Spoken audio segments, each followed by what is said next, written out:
First up, Kara, do you have any news for us? So, yes, I do.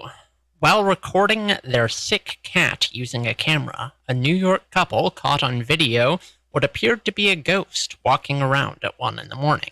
It was also the 20th anniversary of their grandfather's death, which they pointed out, believing the ghost to be that of their grandfather. The video is compelling, showing a seemingly bipedal outline walking with a very human gait. A Chinese lunar lander has spotted an unidentified gelatinous substance on the far side of the moon. It was described as, quote, a gel with a mysterious luster lying in the center of an impact crater. Some researchers believe that perhaps the object was glass, formed by the high heat impact. However, scans turned up nothing about the nature of the object.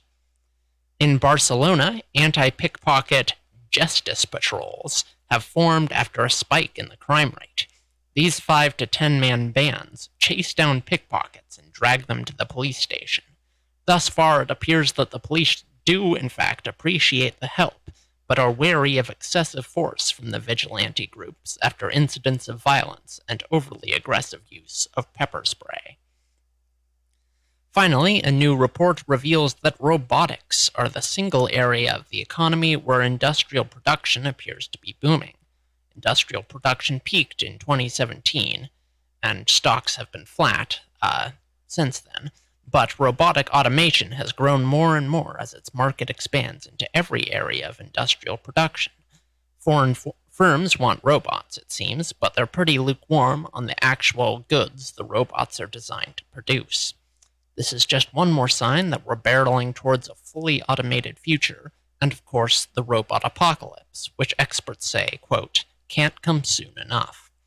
Back to you, Chauncey. Yeah, so ghost sighting, I gotta say, everybody's just all, it's my granddad. I got a problem with, I don't know. So many people have died on every square inch of land. And,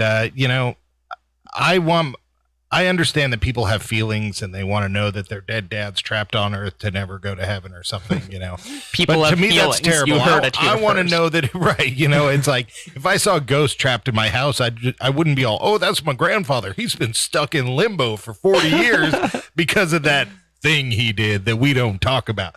It's like, I would automatically assume that it was somebody terrible. Whoa, way to slander these people's grandfather. Well, what did he do to you?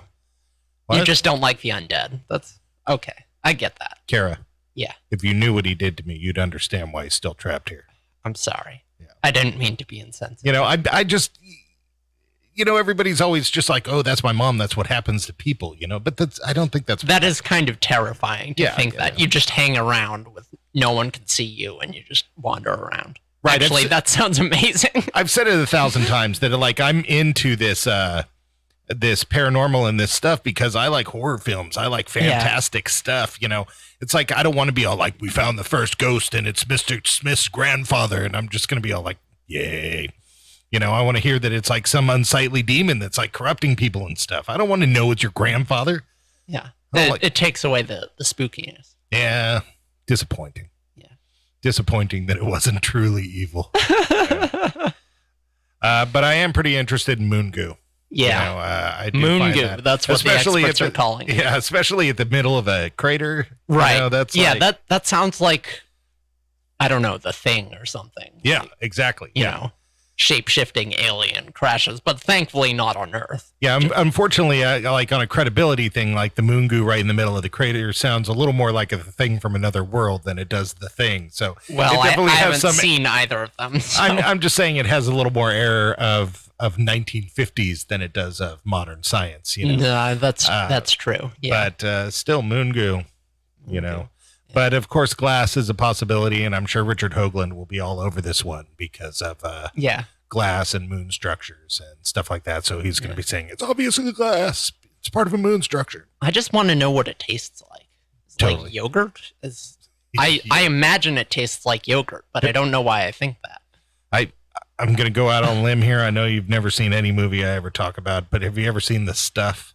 No. Where they mine this weird yogurt out of the Arctic and feed it to people and they end up getting possessed by the stuff? I've seen Flubber. It's It's basically the same plot, I think. Yeah, probably about the same budget too. Yeah. All right, and then Vigilantes in Barcelona. I don't find this all that shocking. We kind of live in a day and age where people, here in Reading, I know a lot of other towns deal with this. We deal with a lot of homeless and a lot of drug problems and a lot of conservative attitudes, and you put them together in a circle, and people want to get out there and take care of their own stuff and do their thing. Now, regardless of how one feels about that, that's not what I'm getting at. What I'm getting at here is Vigilantes in Barcelona automatically makes me want to know, how cool are the suits? Right. Yeah, well, so the weird thing about this is not that there's crime, and it's not that there are people who want to be vigilantes. Right. But it's that they're actually doing it, which is not very common. It's also pretty rare that they are not all in jail immediately. Right. I was 6 years old when we were coming out of a movie theater in Barcelona, and my parents were pickpocketed, and they've never recovered, and that's why I dress up like a bat. God, I wish that was the case. So the article didn't say, but maybe they just didn't want to bring it up. So here in Reading, I got to tell anybody who's listening to this that if you are opposed to all the homeless and you are opposed to all the drugs and stuff, and you think I need to get out there and take care of it, only way I'm backing you is if you got a cool costume. If you ain't got no costume, I'm not on your side. You get yourself a cool costume. We'll crowdsource that online. We'll talk about it, and we'll take it from there. You need a name, you need a costume, you need a presence. But, some D-bag running around beating up the homeless, that's not cool. You got to have a costume. Okay, I don't know what to make of that, but I kind of agree. Yeah, okay. It comes down to fashion, It's a little bit shallow, but, you're also not wrong.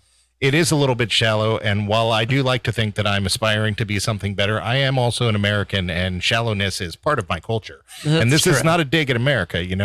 Shallowness is shallowness is what has made this nation great. It is one of the things that made us great. We build things bigger, better, faster. And that's why we did it, and that's why we wanted it, because we felt we deserved it, and we got there. So obviously, I don't know, get a costume. That's all I'm saying.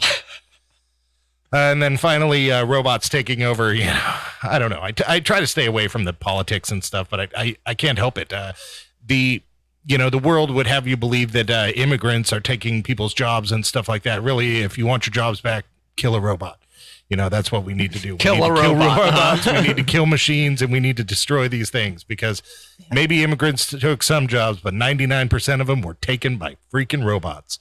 And I'm not even joking. You're like Sarah Connor. You're warning us about the robots 20 years too early. Well, the coal industry is a prime example. The coal jobs that have come back basically are 10 men doing the job of what used to be 50 because of machine works. Right. Yeah. Exactly. This is what's going on. Robots are taking our jobs. Yeah.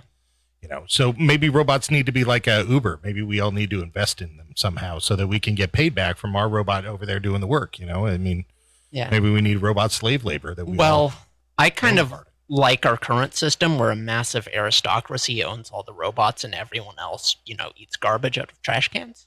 All right. Well, we're well on the road. All right. We're coming up on break here. Up next, we got Mac Maloney talking about his haunted history, all sorts of stuff going on in this book, all sorts of interesting topics. Can't even cover it for you, from hauntings to aliens to true movie monsters, all sorts of stuff. So come on back. We got Mac Maloney here on Radio Wasteland.